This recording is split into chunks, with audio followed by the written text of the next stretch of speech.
And if you had to create your ideal card for WrestleMania 41, what would it be? It's a very interesting game to play as a wrestling fan. And in this video, I present my dream lineup for the upcoming showcase of the Immortals. Are you buying it? Do you find it to be a letdown? What would you change? Naturally, all of this is purely subjective, and it's completely normal to disagree on certain things. No problem at all if some people aren't excited about it. As long as we remain kind, it's caviar. In any case, fasten your seatbelts. We're heading to Las Vegas in April 2025. You're in the Wrestling Paradise. The perspective of WrestleMania 41. Let's go. Finished the story! And we need to start very strong, I'm telling you. For this WrestleMania 41, I want us to begin with something very, very big. And believe me, when you find out what my first dream match for WrestleMania 41 is, I think you will be shocked. Because it is clearly a match, at least personally, in the world of wrestling. I have seen it nowhere, and I have seen no one demand it, but precisely, that is what makes it great. That is what gives it its charm. Anyway, hold on tight. Obviously, I want to clarify before anything else that I keep not the best for last, but the matches will be presented in the logical order in which the show would be constructed for the finale. However, that doesn't mean that what I will mention first is uninteresting. Far from it, actually. I tell myself that we need to start very strong as well, and even create other very good matchups in addition to the main ones. Anyway, let's get straight to the point. What do I imagine? Well, believe me, this one, if I take a step back, it's true that we don't necessarily think about it, but it's a dream match.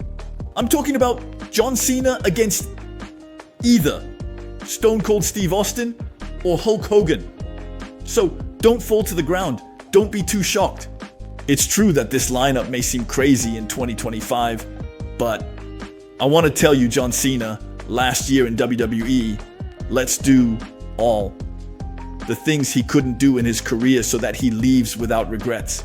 And it's true that it's obvious that I would like Cena versus Orton, that I would of course like Cena versus Cody Rhodes. A final Roman versus Cena would also be nice. Roman Reigns against John Cena. And then highlight others as well, but at WrestleMania, the last WrestleMania, what are the dream matches that John Cena has never had?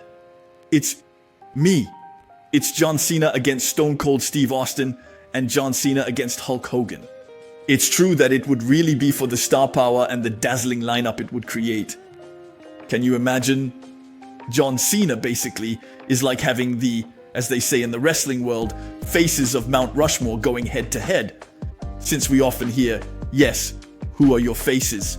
What is my Mount Rushmore of wrestling? Who are, in your opinion, the greatest of all time? Who are the faces of WWE? Knowing that we have already seen in the past, we had The Rock against Stone Cold, Steve Austin, obviously, several times. We had The Rock against Hulk Hogan. We had John Cena against The Rock. But on the other hand, we haven't had the other combinations.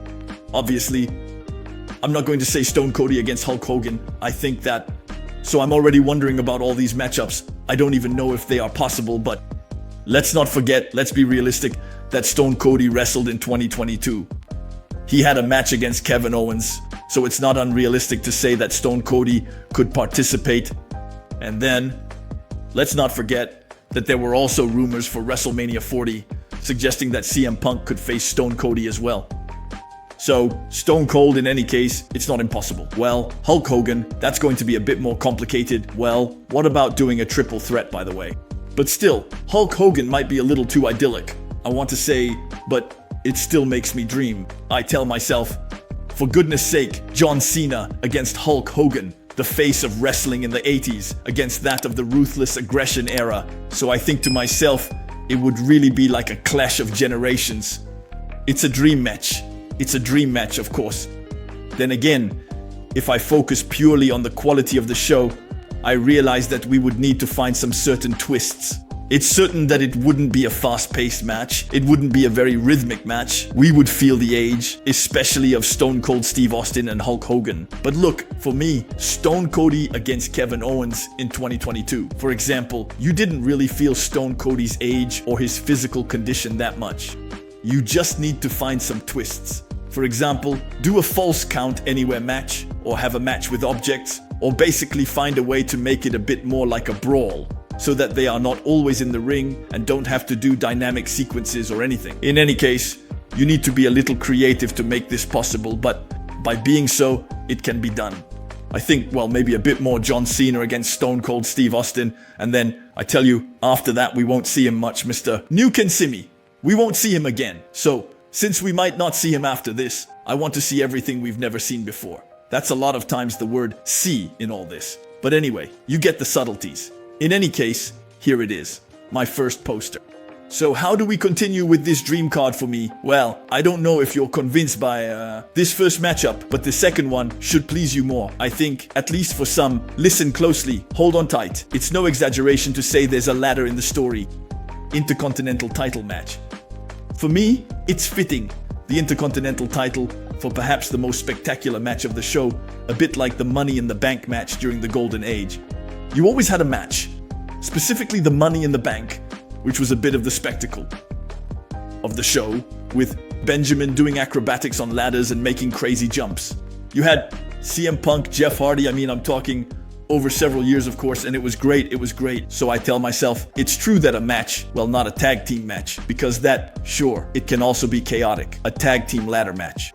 But a match, in any case, with a title to be won for solo competitors is still very good for the show, and I would want to see it. And who would I involve among others? So it could have even more participants, no problem. But I think I would see Jey Uso there. It's not impossible in any case that he would be part of this match.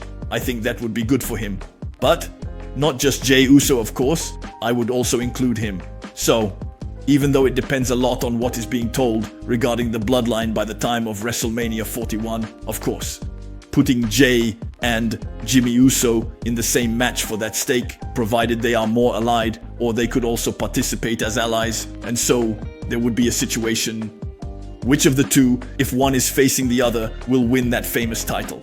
Very interesting. So, I would include Jey Uso, I would include Jimmy Uso. Who else would I include? I'm thinking a Braun Breaker to bring in the intensity. Moreover, he is also the future of WWE, so that would be very good. For the voltage and spectacle, I would include a Rey Mysterio, for example. Rey Mysterio is always a safe bet. And it's true that it wouldn't be bad for him to see it in an Intercontinental ladder match in 2025. I would actually be interested in that. And I think it should also have a bit of that touch, really, demolition and power, and even more how rare it is, especially nowadays, to see a big man in a match for, even more, the ladder for an Intercontinental title. In this case, a Bronson Reed, for example. I love that wrestler. I think for that touch of destruction, it would be great too. Of course, we can add others, but let me know what you think. Would a match like this make your mouth water? Which could also be the opener, by the way, to really kick things off. Anyway, we're moving more and more towards the big matchups, so hold on tight. So, what have I imagined? Well, I thought it's true that the bloodline. What do we do with the bloodline in all of this? Because obviously, later on, you can bet that The Rock, Roman Reigns, and Cody Rhodes will show up. Don't be afraid. But what about the rest of the bloodline? What do we do with them? I thought to myself, maybe by the time WrestleMania 41 comes around, especially considering what is happening in the fall of 2024, I think there is a bit of a duel that could shape up between Solo Sikoa and Jacob Fatu within the bloodline. And so I say to myself, let's have a match against each other with the position of leader in their bloodline at stake. But not only that, because as I have already told you on this channel, I believe there is nothing better than having stakes. Add a little spice to the stories, and what spice could we season on top of the bloodline's dish? I'll tell you straight, there's a stakes match where the loser leaves WWE, and we haven't seen that in a long time. At least, not on a really significant scale. What does that mean? That the loser of the match gets kicked out of WWE, and what excitement that would create all of a sudden. You think, no way, that's crazy. Thus we should also make sure that the stipulation is respected. So imagine you're watching a Solo Sikoa versus Jacob Fatu match, and you think not only will one of them remain the chief of the tribe, let's say in their tribe, but also the loser will have to leave, exit the bloodline, leave the company, and we won't see them again. And in any case, really respect them over several years. Can you even imagine the interest that such a stake would create for this match? Anyway, in any case, this is a bit of my little surprise in this card. But the rest, hold on tight, hold on tight. The best is yet to come. So, of course, a match that I would include in my dream card for WrestleMania 41, and I think this is the case for many of us, is CM Punk against Seth Rollins. It's true that this is a card that makes you want to watch, and it has become even more enriched since CM Punk returned to WWE in the fall of 2023. There have been promos between them. There has been the injuries of one and the other over time. There have been matches where one was a referee, where one was a commentator. Basically, they have circled around each other a lot one way or another, and it's high time, damn it, to finally have the ultimate face-off between them. And I think to myself, with all this background, all this history, and this electricity between them, because they really give the impression of not liking each other, and they are very good at that, I think if Punk faces Seth Rollins, I want to see it. And in this case, the suspense would it be the main event of night one, for example? So, it's true that, by the way, let me know what you think in the comments. I'm quite curious. Do you think that having the main event of night one of WrestleMania can be considered the main event of WrestleMania, since it is now over 2 days? Tell me what you think. Personally, I don't agree. I believe there is only one true main event, which is the last match. But WWE considers night one as real main events of WrestleMania as well. So, there is a match that I have been dreaming of for a long time, one that I have visualized, and that I've dreamed of since 2020, and that I've never really seen as I wanted to have it, and which also deserves this mania. For me, it might be the two biggest stars of the women's division in recent years, Bianca Belair against Charlotte Flair. I've wanted this match for a while now, we still haven't had it, and damn, it's about time we do it. Plus, what would I like even more specifically in this situation? I'm thinking, well, it's true that right now, seeing Bianca as a babyface and Charlotte as a heel might be a bit of déjà vu. They have already interacted in the past. On the other hand, having this match with Bianca Belair as a street princess, I want to say as a little punk, like she was back in the NXT days. That would be different again. And then Charlotte should really embrace her princess side. Her, let's say, Her Highness Charlotte Flair, I want to say, against the Thug Girl. There would be an even more pronounced contrast, and it would be really interesting, very interesting, and a true dream match for me. And the other women's match that I would include, well, it stems from a storyline, a story that has been told to us in WWE over several months, and I think it would be the perfect place to do it. This match, Tiffany Stratton, whom I adore, and who for me has everything to be one of the stars of the women's division, against Nia Jax. So it's true that they already have quite a history between them. The story tells itself. We'll see if by that time, is it the cash-in that would have already taken place between the two? Or who would be the champion starting this match? I would advocate for it to be Nia Jax and for Tiffany Stratton to finally defeat her after having been in her shadow and sometimes a bit of a slave to it. The months before beating it for good at WrestleMania 41, I would find that good. She would have her big moment, the famous Tiffy time, so I would sign up for that. We need to see how we get there, of course.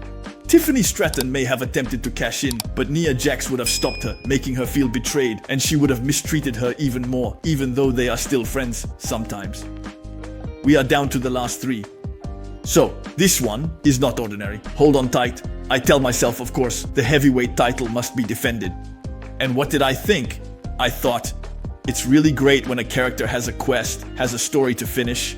This was the case for Cody Rhodes in 2023, and then 2024. And I was thinking, there is one who has a story to finish, especially at WrestleMania, and who deserves to have this opportunity to do so this year in 2025. I'm talking about Drew McIntyre, of course. Drew McIntyre, what a name. The Scottish Warrior, the one who had a great rivalry in 2024 against CM Punk, who was excellent, and who has a quest to accomplish, and who is perhaps even crazier than... So, maybe not just Cody Rhodes, because for him, it's a lifelong story regarding his father, etc. In any case, number 2 on the podium, what is his quest? It's that Drew McIntyre has never won the title, so yes, he won it at WrestleMania 40, but his victory was completely ruined by Damian Priest's cash-in and by CM Punk. So in the end, with everything that has happened since 2020 when he won it, but at the Performance Center, because of the context, he was never able to experience the moment of communion with the fans when he wins the title and can celebrate with them, finally living what he would have wanted to experience in 2020. And I tell myself, having the chance to complete his own odyssey for WrestleMania 41, an odyssey that would have started back in 2020, and the frustration of not having succeeded in winning, finally. He succeeded, but not in front of fans, and it wasn't his fault basically to clean up that past. And he tried to do it. He had tried, the most notable being WrestleMania 37, the return of the fans where he lost to Bobby Lashley for the title, against Roman Reigns at Clash at the Castle 2022, and also the Clash at the Castle in 2024. In short, there have been a multitude of moments where he came very close, and I think it's quite a story to give this opportunity for the heavyweight title at WrestleMania 41 to Drew, and that he has this opportunity to finish his own story. But against whom exactly? And I asked myself, what could be more symbolic? And mind you, it's a triple threat than the first name he must face in this quest to accomplish his own odyssey. What could be more symbolic than it being against Brock Lesnar?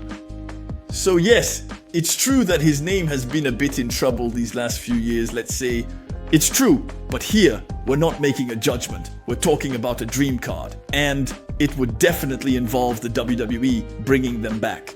We haven't seen him for a while though, Brock. We're talking about SummerSlam 2023 and his rivalry against Cody Rhodes. There was talk of him coming back earlier, but it couldn't happen due to various scandals. Anyway, I think we've read rumors that he might eventually return. I think Drew Brock.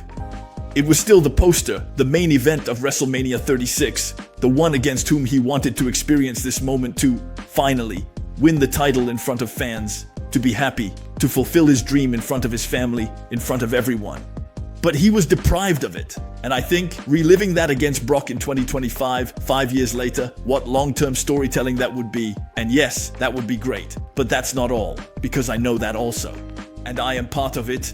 A good number of fans also dream of a Brock Lesnar versus Gunther. I also feel that they have chemistry.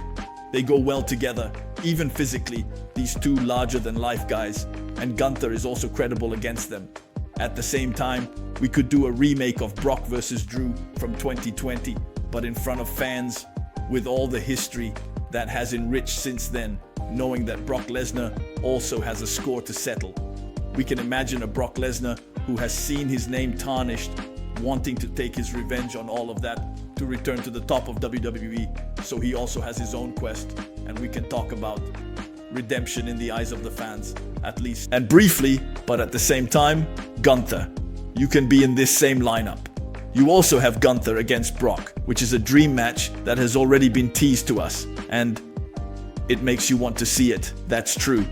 Honestly, I want to see it. Brock against Gunther, honestly, yeah. And also Gunther against Drew. And it is a combination that has already led to some good, spectacular matches between them. I think that means with these three together, you really have all the ingredients for a great match. Very exciting, with suspense. Especially if Gunther has remained the heavyweight champion from, let's say, SummerSlam 2024 to WrestleMania 41. You wonder, would he lose? Would he be taken down by Drew, or rather by Brock? So hold on tight, for crying out loud. What would make me dream the most for WrestleMania 41? First of all, the WWE title, what do we do with it? Hold on tight. I think Cody Rhodes should face Randy Orton for the WWE title. So yes, it's a matchup I've talked about a lot. But for me, it has to happen at that moment. Everything is already written. And I tell myself, especially since it would also connect to my main event, I'll explain why.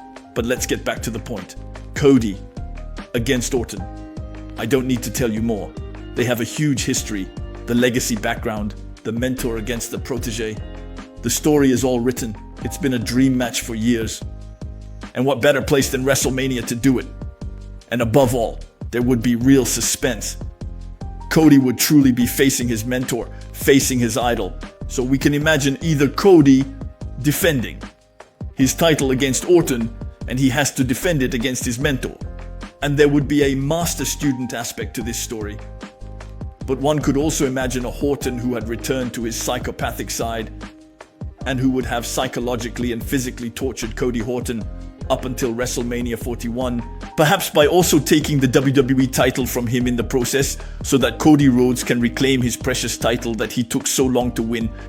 They must overcome the obstacle of Randy Orton and defeat his master, who may have become a wicked and vicious master as he knows how to be.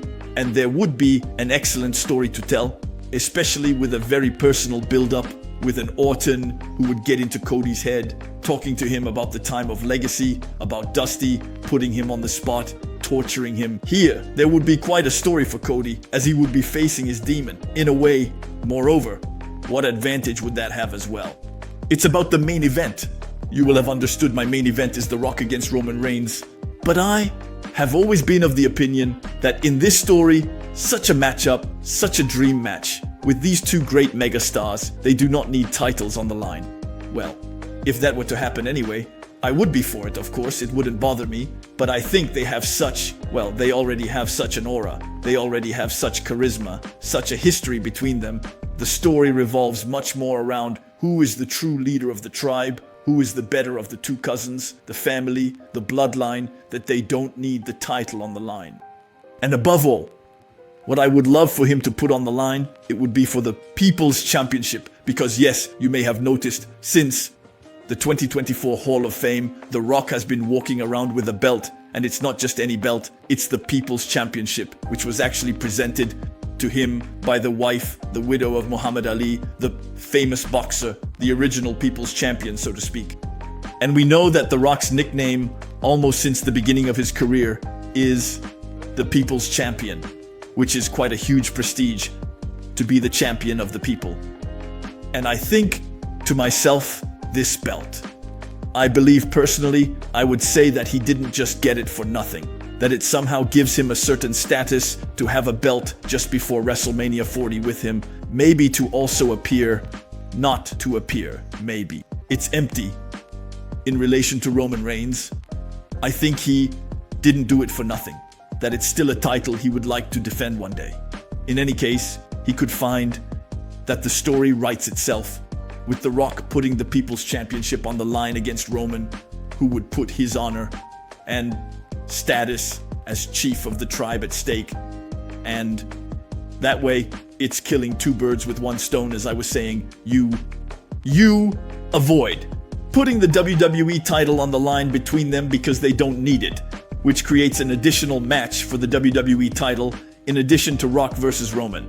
And then you really center their story on the more personal side, who is the true champion of the people, who is the true best. And just like that, I remind you that in the past, the first, The Rock against John Cena, had no title on the line. The Rock against Hulk Hogan also had no title on the line. It was icon against icon, and that was more than enough. That's why I say WWE, Polo, backstage, Triple H, be smart and make this match for the People's Championship instead. And you already have two mega matchups. And on top of that, Punk Rollins, for crying out loud, we wouldn't know where to turn our heads. This might be the flaw of this card. Let me know in the comments if you think it might be too much. But can a WrestleMania be too overloaded? Is it not a danger in a show, especially the biggest show of the year, to have too many big matches and major attractions that deserve to have the spotlight all to themselves? Or are you more of the mindset that says, no, this is the biggest show of the year, we make it the biggest and turn it into the best event possible with the best matchups possible. And since it's over 2 days, each match has plenty of room to exist, to be interesting, and not to be overshadowed by others. Look, 4 matches for example, you have opener night 1, opener night 2, main event night 1, main event night 2, and all 4 of them, the 4 that I targeted here, I could even say 5 with the one from Gunther, Drew, Brock. There's a possibility. Anyway, I also ask you the question because it's true that I mentioned 3, 4, 5, 6, 7, 8, 9 matches. 9 matches knowing that there are 2 nights, and we can even go further and say that there could be maybe 5 or 6 matches per night, and even go up to a card with 12 matches. So, I take this opportunity to ask you the question directly. In these remaining matches, what would you add to this card? What would you change in this card if there are matches that you don't like? Maybe you prefer Cody, Rock. Roman, for the title, WWE, Cena, Orton.